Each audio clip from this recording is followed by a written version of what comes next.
everyone, it's John, your Indian Cine-MANIAC, with another 10ish-minute review. So the last few reviews I've done, not getting a lot of hits. So either I am losing it or you're not happy with my selections. I'm not sure which. So you guys get any suggestions on a film that will get me a lot of hits? I am not above pandering. I'm not. Anyway, so I guess, I mean, that means you got to subscribe. You got to hit the notification button. So, you'll know when these videos come out. And of course, you got to hit that like button. It's a small thing to you, but a big thing to the channel. So this episode, I am going to do a film that was recommended to me by Many-Faced One God. And it's a film called Cinema Bandi. It's a Telugu film. It came out in 2021. And excuse me, I knew nothing about this film, but it was recommended to me. So I looked at the trailer. And once I saw what it was about, I said, I am going to watch this film. It really hit home for me for a number of reasons. But let me say from the get-go, I loved this movie.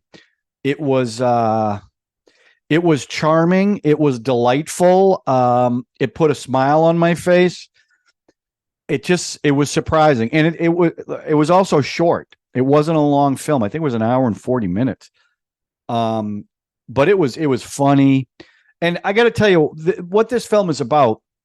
An auto rickshaw driver finds a Sony A7 Alpha digital camera in the back of his rickshaw with a Canon lens on it and a Rode microphone. And he lives in a poor village and he's working his butt off to try to make some money. So now he gets the idea, maybe I could sell the camera. Someone left it in there. He could sell it and make some money.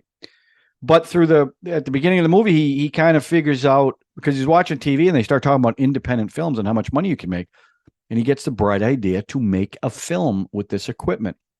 And I think the reason why this connected with me so much, when I was a kid in high school, and we're talking 80, 81, my friends and I used to make Super 8 movies. And these were, it's funny, when you're making films on your own, you think it's epic. You think it's Gone with the Wind, it's Citizen Kane, it's RRR. So we made this film called Tarzan, Lord of the Jungle. And Super 8 reels are only 3 minutes each. So we filmed 3 of them. So it was a 9-minute epic. And it was filmed over a 2-year period, I think. And just to have a little fun, I'm going to give you I actually have it. So I'm going to give you a little clip. Now, remember, this was 1980, 81. So much younger and about 40 pounds lighter, too. Not 40 pounds, but you'll see. Just a little clip from the film we made. Just take a look.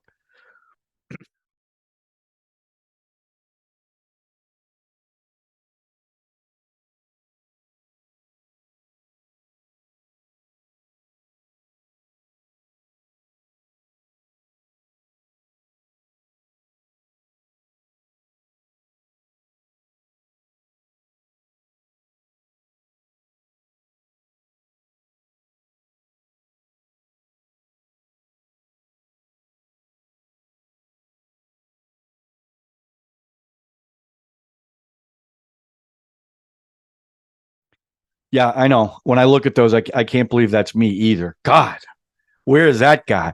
Anyway, so this film is about this village coming together to make this film. Now, it doesn't start off that way. And I'm going to give spoilers, but frankly, I think I could tell you every spoiler in the film. It wouldn't take away from the enjoyment at all of this movie.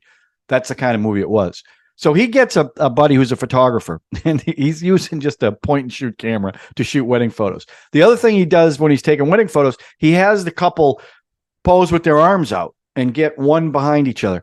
And I was like, why is he doing that? It doesn't make any sense. Well, later on, they bring up the fact that he calls it the Titanic pose. And then I go, okay, now I know what that is. It's Jack and Rose. By the way, that's my wife and my name, Jack and Rose. Well, it's John and Rose, but I say Jack. So I thought that was hilarious. So he gets this guy and they decide to make this film. Now, this movie gets right into it, right? He finds the camera within the first 2 minutes of the movie. And then they decide to make the movie 5 minutes into the movie. So it is lickety split the way it happens. Not a lot of backstory. But you understand why he's looking for something better. He's in a village where electricity is, not a lot of it. The roads aren't paved. He's working his butt off to get by. So he looks at this as an opportunity to do something big because he keeps hearing how much money independent film makes. So they decide, they get this old guy who doesn't say a word the whole movie. He's the grandpa, they call him grandpa, and he's going to write this epic. Now they need a hero. So they go to a barber, and there's these pictures of this good-looking guy on the wall. Hey, can we get this guy? And the barber says, that's me. So he's the hero. So he suggests they use his wife, Manga, as the heroine. So they go find her. She's selling vegetables. She doesn't want anything to do with it. At one point, the photographer says, pick your sari up so we can look at your waist. And she's like, what do you want to look at my waist for? She starts throwing tomatoes at him.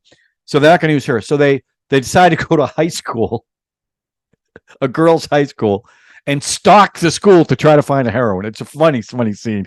Everyone's freaking out because these older guys are trying to, talking to these young girls. So they end up getting this young girl to play the heroine. And she's cute and good. But she ends up eloping. So she doesn't complete the shoot. So finally Manga comes in. And what was funny, the first scene they shoot, the hero comes in and starts screaming out the dialogue. And he's like, well, are you mad at her? Why are you yelling at her? So then Manga, her line, she's got one line. All she got to do is say her name. So he comes out and introduces himself, and she says her name.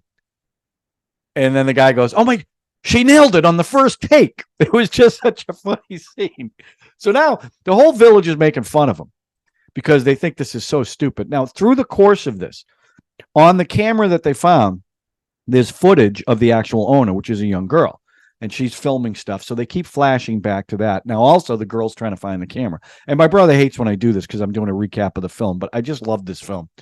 So that's just a little backstory. So now, as they progress with the shooting, they find a little kid who knows how to make movies for some reason. At first, they brush him away, but now they got him on board. Slowly, all the villagers start getting more and more involved with the shooting of this film. And the scenes when they're shooting the film are really, really funny. But the way they do like a crane shot, the photographer gets on one end and a bunch of villagers, it looks like an ox cart. It's not an ox cart, but that's what it looks like. And they push down on the back end and he goes up on the front end and he's got the camera. He's doing all these fancy shots. It's just really, really clever the way they do it. Now, also through the movie, they're trying to get it to rain because it hasn't rained in so long and everything's dry, right? They get a choreographer who he's dancing with a bunch of little kids and they're teaching these dance numbers because they want to do this big dance number. Just very, very funny stuff. Now, a couple of things are predictable. Like at one point, the cinematographer wants to climb up on a tree to really get a high angle because that's what you always do in these movies. Well, you know what's going to happen when he does that. And sure enough, he drops it on the grandpa's head. Everything goes black. The grandpa's in the hospital and the camera's smashed. So, and I won't get into a lot of detail about this, but the owner ends up with the camera, the smashed up camera, and is very upset. So, and the villagers, now remember, this has been going on and the villagers have been getting involved and they're all into making this film. Well, now the camera's broken and they can't make their film. And there's a great scene because this is a very funny movie, but there's a scene where it starts raining and there's no joy because they realize they can't make their film. And they go to each person who was involved with this film during the rain and they just look super depressed.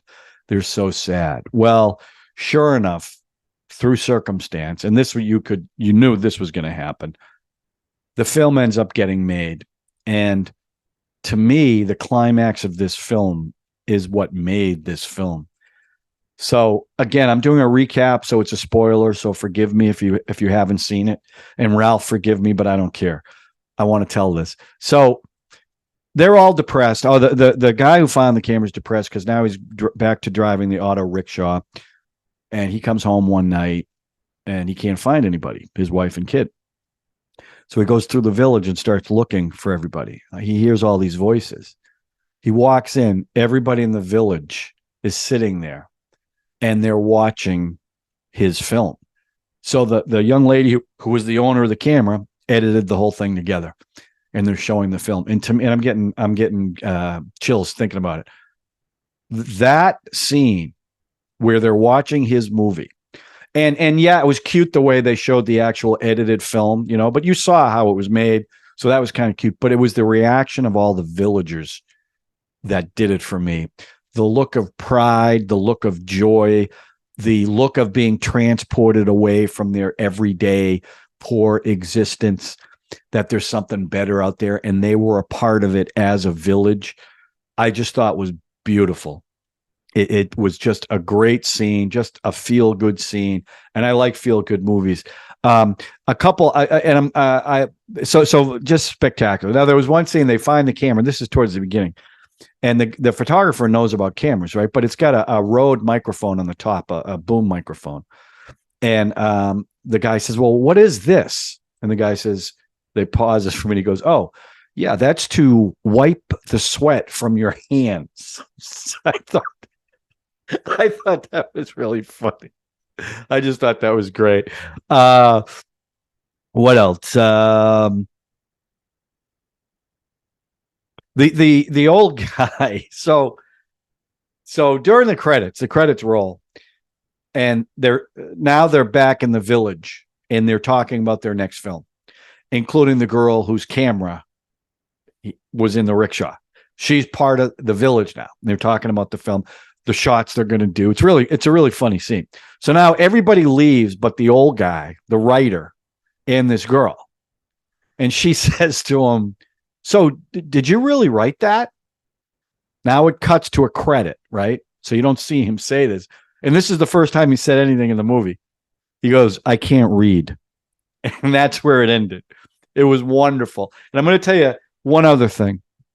And to me, this movie was about two things: the power of film to bring people together. Not so much anymore, because I think films are made to be polarizing as opposed to unify. It used to be sports and films brought people together. Not so much anymore. But this movie showed what the power of film can do to bring people together. And the last thing they said, and I love this because as a novice filmmaker, as a novice actor who's been in a couple of things, nothing big, believe me, it says, the last line was, everyone is a filmmaker, ... at heart. And I just love that. I love this movie. It was everything about it. It was just such a cute. Here's the other thing I'm going to say about this movie. I don't know any of these actors in this. I don't know how many films they've done.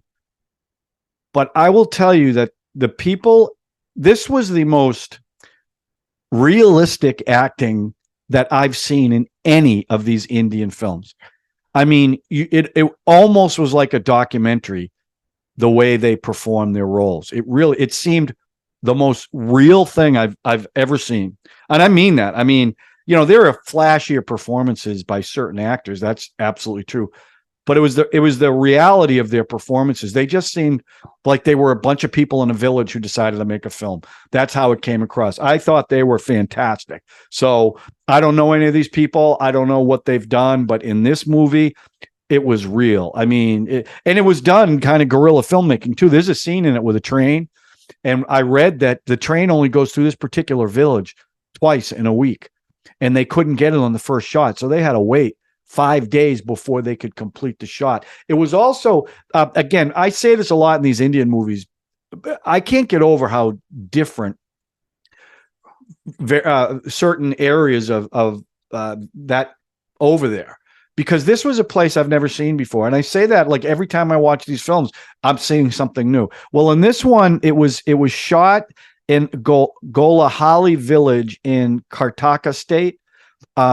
But they're showing it as Golapalli, a village in Andhra Pradesh. It was and it was shot beautifully, the cinematography. And this was an independent film. This was not an expensive film. But it was really, really well done. Okay. So listen, that's my dog in the background. I apologize. I don't know if she liked my review, probably because I went over 10 minutes. But anyway, check out this film if you have not seen it. If you're looking for a feel-good movie, and look, we just watched Joji, which is a pretty heavy film based on Macbeth. If you want something to put a smile on your face, watch this movie. It's short. It's about an hour and 45 minutes. I really enjoyed it. Thank you very much. Wait a minute. I want to say that Many-Faced One God. Thank you for recommending it. I also got another recommendation from Aftab Hussain 3069 recommended. I love the Singer movies. I love Ajay Devgan. He recommended more in the movies in the Singham universe. And the one he recommended was Suryavanshi. I think that's how you pronounce it. So that's going to be my next 10ish-minute review.